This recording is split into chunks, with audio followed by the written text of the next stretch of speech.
Hai, Assalamualaikum. Untuk video kali ni saya nak share resepi dan juga cara-cara untuk buat kek red velvet cheese. Mula-mula saya akan buat base kek dulu, iaitu kek red velvet. Bahan-bahannya adalah 1 cawan gula caster, 3 biji telur dan 1/2 sudu kecil esen vanila. Kisarkan ketiga-tiga bahan ni menggunakan blender. Kalau korang nak pakai mixer pun boleh, tak ada masalah.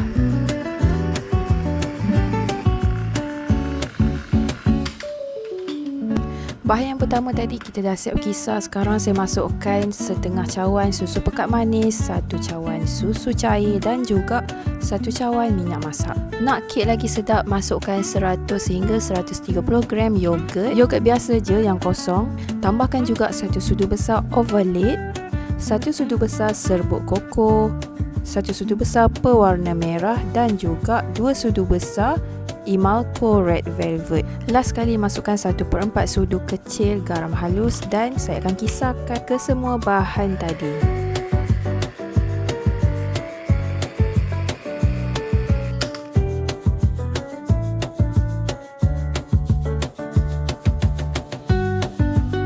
Seterusnya dalam satu bekas besar masukkan adunan yang kita kisar tadi. Tambahkan 2 cawan tepung gandum, 1 sudu kecil baking powder, 1 sudu kecil baking soda dan saya akan ayakkan bahan-bahan ni. Kemudian saya akan kacau-kacau ke semua bahan menggunakan hand whisk macam ni. Ke semua bahan dah sebati, saya akan tapiskan adunan.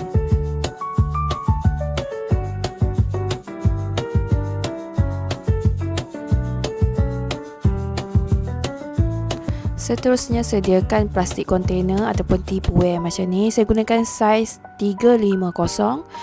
Sukat ataupun timbang lebih kurang 100 gram adunan untuk setiap satu Tupperware tu, dan korang akan dapat lebih kurang 12 bekas. Akan ada lebihan sikit, masukkan dalam acuan yang kecil-kecil macam ni untuk kita buat hiasan ataupun taburan dekat last sekali nanti.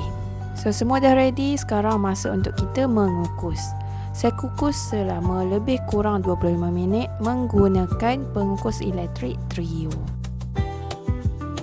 25 minit pun dah berlalu.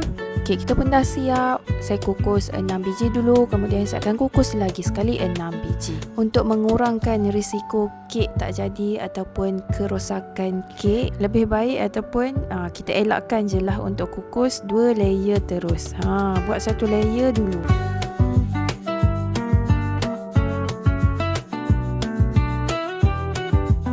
Dah siap kek, sekarang kita buat pula cream cheese ataupun topping cheese. Mula sekali saya akan putarkan ataupun saya akan beat 1 kotak kecil iaitu 200 ml whipping cream.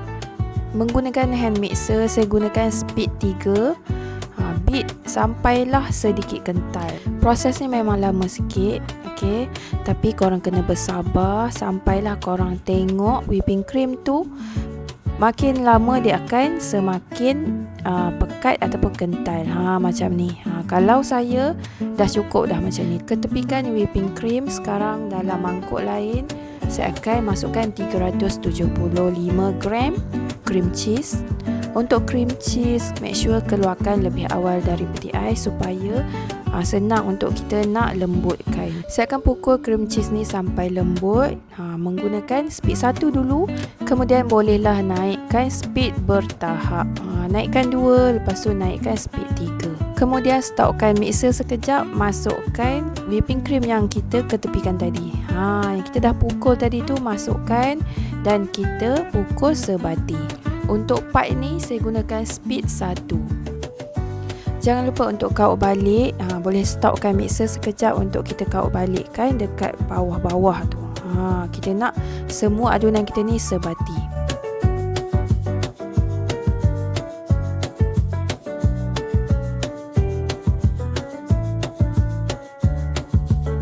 Sekarang kita masukkan 3/4 cawan susu pekat manis dan juga 3/4 cawan susu cair. Dan kemudian kacau-kacau menggunakan hand whisk. Guna hand whisk pun dah cukup sebab adunan cheese kita tadi dah cukup sebati dan dah tak berketul. So cream cheese ataupun topping cheese kita pun dah siap. Isikan ke dalam piping bag dan bolehlah kita sejukkan dalam peti ais. Tapi kalau korang nak terus piping pun boleh, tak ada masalah. So sekarang kita akan piping dekat atas kek yang kita siap kukus tadi. Untuk sukatan cheese saya akan letakkan lebih kurang 50 hingga 60 gram.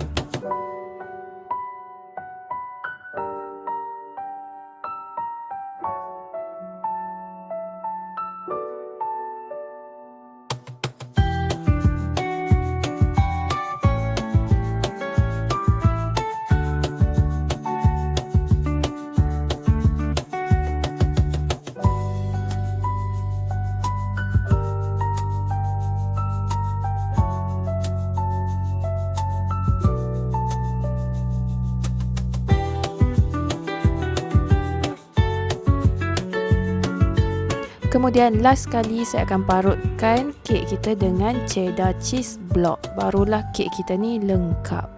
So total berat kek akan jadi lebih kurang 185 gram.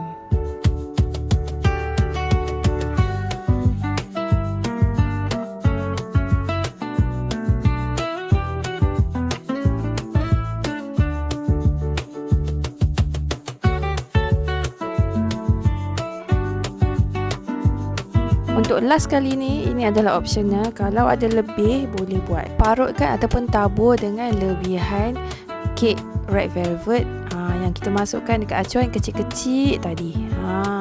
So kek kita akan nampak lebih cantik. Dan dah siaplah kek red velvet cheese. Kek ni akan jadi lebih sedap kalau korang makan sejuk-sejuk. Masukkan kejap dalam peti ais dalam 30 minit dan keluarkan dan dah boleh makan.